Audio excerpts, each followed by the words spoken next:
First step, choose your goal and write it on paper. If you don't have a goal to go to the gym and exercise, you will undoubtedly only be hurting yourself by buying an exercise program. Have a detailed plan of your goals in your mind and put it on paper. Now is the time to do it, and you should prepare an exercise program based on your fitness level and goal.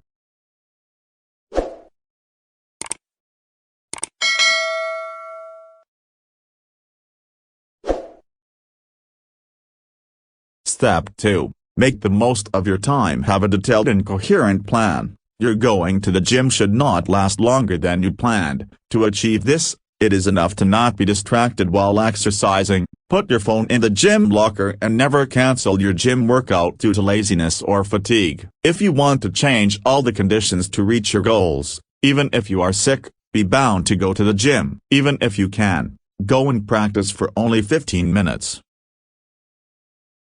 Step 3. Be creative. Not all of us have access to the gym. Just be creative and build a home club for yourself. To get the sports program, you can also get your program online from vitamin experts. Exercises that you can do even inside the hotel and while traveling. You can even go for a bike ride instead of an exercise program while traveling, and, in addition to burning calories, take a short tour of the city.